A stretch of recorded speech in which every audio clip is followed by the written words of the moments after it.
બનાસકાંઠા જિલ્લાના ડીસા ખાતે ટ્રેનિંગ પૂરી કરીને પરત ફરેલા ઇન્ડિયન આર્મીના જવાનોનો સન્માન સમારોહ યોજાયો।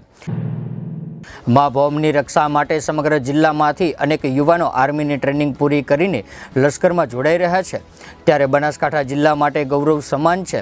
જેમાં તાજેતરમાં જ ઇન્ડિયન આર્મીમાં ટ્રેનિંગ પૂરી કરીને પોતાને વતન આવેલા અનેક યુવાનોનું સન્માન સમારોહનું ભવ્ય આયોજન કરવામાં આવ્યું હતું। ત્યારે બનાસકાંઠાના ડીસાના શ્રી રામ ફિઝિકલ એકેડમી ડીસા દ્વારા ટીસીડી ગ્રાઉન્ડ ખાતે ટ્રેનિંગ પૂરી કરીને આવેલા જવાનોને સન્માન સમારોહ યોજાયો હતો, જેમાં બનાસકાંઠા જિલ્લામાંથી નરેશભાઈ પ્રજાપતિ, મહેન્દ્રભાઈ કાપડી, કમલેશભાઈ જાંઠ, મહેશભાઈ ઠાકોર, હરેશભાઈ ઠાકોર,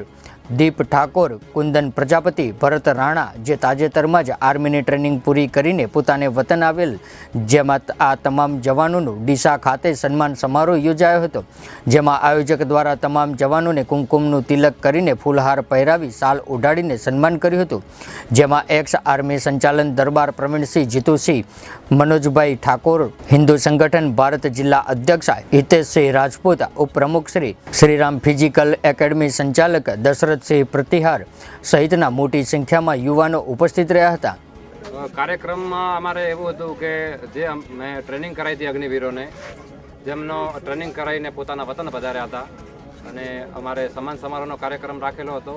કાર્યક્રમમાં ઉપસ્થિત હિન્દુ યુવા સંગઠનના કાર્યકર્તા,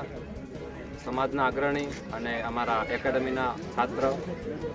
આજે કાર્યક્રમ રાખ્યો હતો અને કાર્યક્રમને સફળ બનાવ્યો। અને આગળ પણ મારો એ જ ઉદ્દેશ્ય છે કે શ્રીરામ ફિઝિકલ એકેડમીમાંથી વધારેમાં વધારે છાત્રો અહીંયાથી ટ્રેનિંગ લઈ અને પોતાનું Agniveer, army, paramilitary force, BSF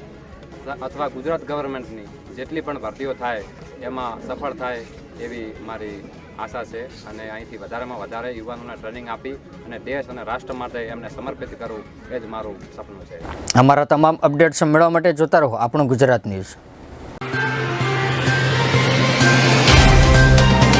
तो व्हाट्सएप, ट्विटर, फेसबुक, इंस्टा जहाँ भी आपका अकाउंट है, इसे शेयर बटन के द्वारा वहाँ पर शेयर करें।